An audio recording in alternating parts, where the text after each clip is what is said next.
Hello everyone, summer season है इसलिए आज मैं रेड वेलवेट आइसक्रीम की रेसिपी लेकर आई हूँ। इसको मैंने बहुत ही कम और नेचुरल इंग्रेडिएंट्स से बनाया है। तो चलिए इस रेसिपी को बनाना हम स्टार्ट करते हैं। यहाँ पर मैंने 1 लीटर फुल क्रीम दूध लिया है और उसको बॉईल करने के लिए गैस पर रख दिया। रेड कलर देने के लिए बीट रूट का यूज किया है। इसको पीसेस में कट करके और प्रेशर कुकर में बॉईल कर लिया है और अब इसको रूम टेम्परेचर पर कूल होने के लिए छोड़ देंगे।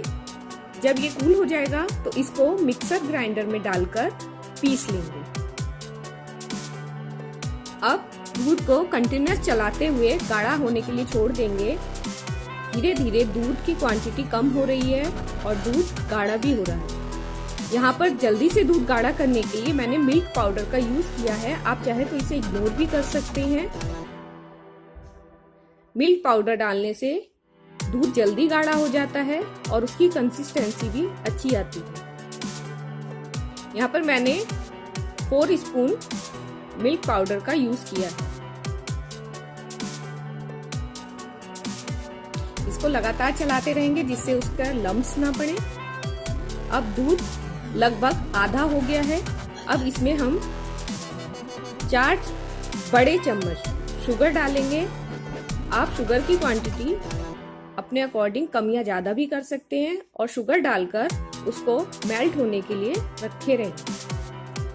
अब जब दूध बिल्कुल प्रिपेयर हो गया है, हम इसमें मैश किया हुआ बीट रूट डाल देंगे और उसको भी मिक्स कर देंगे। अभी गैस ऑन ही छोड़ा हुआ है। ये बीट रूट दूध में अच्छे से मिक्स हो गया है और इसने एकदम रेड फाइन कलर दिया है। ये देखिए। अब गैस को हम ऑफ कर देंगे और इस मिक्सचर को रूम टेम्परेचर पर ठंडा होने के लिए डाल देंगे। इसमें आप चाहें तो थोड़ा सा वेनिला एसेंस भी डाल सकते हैं फ्लेवर करने के लिए, या उसे अवॉइड कर सकते हैं। अब इसको बीटर की यूज से बीट कर लेंगे जिससे आइसक्रीम थोड़ा सॉफ्ट बने।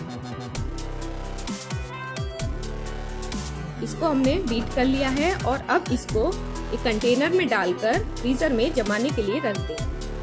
4 से 6 घंटे के बाद ये आइसक्रीम एकदम बनकर रेडी हो गई है और आप इसको अब प्रेजेंट कर सकते हैं। इसका कलर एकदम रेड वेलवेट कलर आया है और ये नेचुरल तरीके से बनी हुई रेड वेलवेट आइसक्रीम।